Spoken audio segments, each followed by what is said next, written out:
Hola, buenas tardes. Vamos a explicar sobre el satélite Vanguard 1. El grupo está conformado por John Córdoba, Laura Sarmiento, Sebastián Rodríguez y Talia Guerrero. La situación problema de este trabajo de investigación es: ¿qué órbita rige el movimiento del satélite Vanguard 1? Segundo, ¿cómo es el procedimiento para determinar el movimiento exacto y en tiempo real de un satélite? Y tercero, cómo se puede calcular su posición por medio de las variables que controlan este movimiento. El resumen es: mediante el software Wolfram Matemática, vamos a hacer la búsqueda de datos exactos y información sobre el satélite Vanguard 1. Todo esto con respecto a las leyes que rigen el movimiento satelital. Después se harán unas gráficas para determinar el movimiento de este satélite respecto a la Tierra con el transcurso del tiempo. Así también con la ayuda de Wolfram Matemática. Por último, hallaremos una función vectorial que determine la posición satelital en intervalos de tiempo de 5 minutos. Posterior a este análisis, vamos a comparar la posición satelital real con una posición satelital inventada a futuro. Bueno, como objetivos específicos tenemos determinar los datos correspondientes del satélite, establecer su órbita por un proceso de ajuste sobre datos puntuales, determinar la función vectorial que represente su posición en cada instante, graficar esta función vectorial respecto al globo terráqueo y crear un aplicativo que simule el movimiento respecto a la Tierra.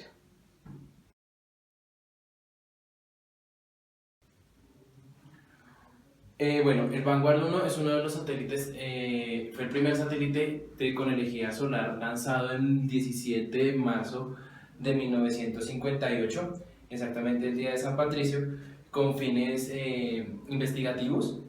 Este es el segundo satélite más viejo aún en órbita de los Estados Unidos y se utiliza pues para fines investigativos y algunos fines corporativos para la NASA.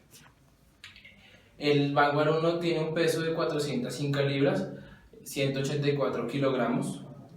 Estas son 35 pulgadas de diámetro, aproximadamente 89 centímetros.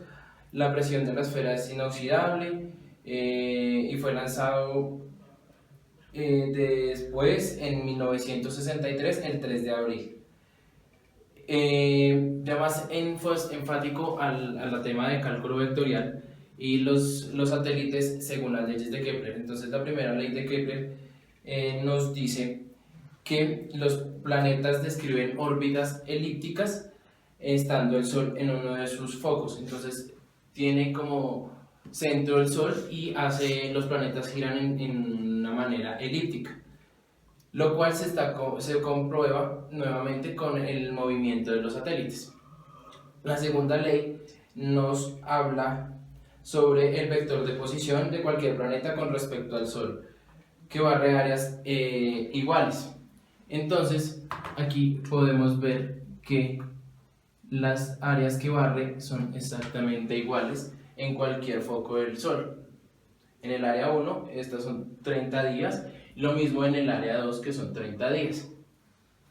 Y la tercera ley de Kepler nos habla sobre los cuadrados de los periodos de revolución, son proporcionales a los cubos de las distancias medias de los planetas del Sol.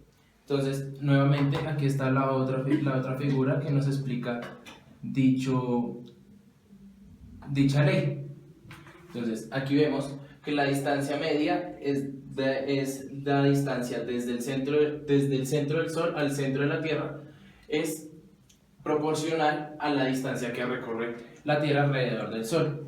¿Esto con qué fin? Con el fin de demostrar que la ciencia y los satélites han sido programados para que sigan el mismo movimiento o similar al de la Tierra, tanto translacional como rotacional. El sistema de coordenadas cartesiano otra parte que hablamos de los vectores en el cálculo vectorial. Entonces dice el punto de origen y sus planos, x, y, z. Adicional a esto, aquí lo podemos ver más específicamente como I, J y K dentro de la superficie terrestre.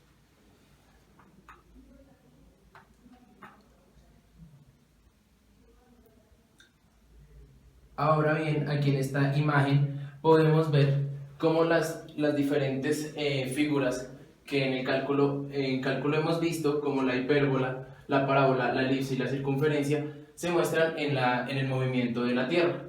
La circunferencia como la Tierra y el eje rotacional, la elipse como el movimiento translacional, la parábola y la hipérbola como el movimiento de los satélites. Bueno, con ayuda de Wolfram Alpha se tomaban los datos respecto al tiempo, la latitud, la longitud y la altitud. Estos datos fueron tomados el jueves 29 de septiembre a las 3:35 de la mañana del 2016.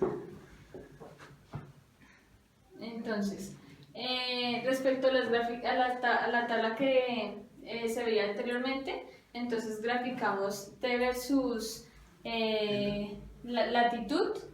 También se graficó tiempo versus longitud, se graficó tiempo versus altitud, también altitud versus longitud y longitud versus latitud. Entonces, esto era para ver los diferentes movimientos que hace el satélite en diferentes momentos en el tiempo.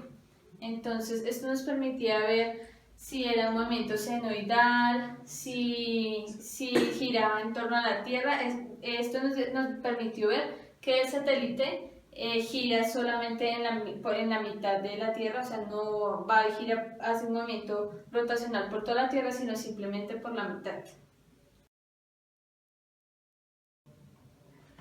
Bueno, pues en esta parte es como lo más importante del proyecto, que era la parte estructural del código de Wolfram Alpha. Entonces aquí pues empezamos a declarar unas funciones con ayuda del comando satélite data, y que nos va a arrojar unos datos puntuales acerca de nuestro satélite. En esta parte tenemos el gráfico como tal de la posición del satélite con respecto al planeta en el cambio de tiempo. De aquí se va a sacar unos datos con los cuales vamos a poder sacar una función vectorial para poder describir su posición o determinar su posición en cualquier instante de tiempo. Esos son nuestros datos, la distancia, la altura, y pues esta sería como la función en general, que es en medio de la distancia por la altura, de la altura por la distancia, y pues se les dan los rangos. En la parte de abajo es la parte de un código que nos va a describir el cambio de los ángulos con respecto a las 3 dimensiones. Y pues tenemos los ángulos, tenemos las distancias y tenemos los parámetros necesarios para determinar la posición en cualquier instante de tiempo. La última parte del código describe el aplicativo que se realizó para simular un movimiento del satélite alrededor del planeta, y pues es un movimiento muy práctico, ya que pues funciona como tal, al igual que el anterior. Estas son gráficas que describen la señal con respecto al tiempo del satélite. Es una señal senoidal, la señal de la velocidad cuando llega a sus puntos extremos, y una gráfica del planeta Tierra, no nada más así. Y pues las conclusiones acerca de este trabajo es que a partir de estos comandos se logra establecer datos puntuales para el estudio del satélite. Asimismo, pues la gráfica de su movimiento alrededor del planeta con la función que rige este movimiento. Y por último se elaboró el aplicativo que pues simula el movimiento en función del tiempo. Muchas gracias. Bueno, como conclusiones finales, ya tenemos que, pues, por medio del software Wolfram Matemáticas, sí pudimos establecer los datos puntuales relacionados con el satélite, y asimismo se tomaron los datos con respecto a su periodo orbital. Segundo es el tipo de órbita que posee Vanguard 1, es la MEO, Medium Earth Orbit. Como tercera conclusión, si se llegó a determinar la función vectorial, pues gracias al programa Web Matemática, también se logró graficar el movimiento satelital con ayuda del comando GeoGraphics a partir de los datos obtenidos anteriormente. Y el aplicativo con el que se desarrolló fue Manipulate Parametric Plot 3D y teniendo en cuenta las coordenadas polares.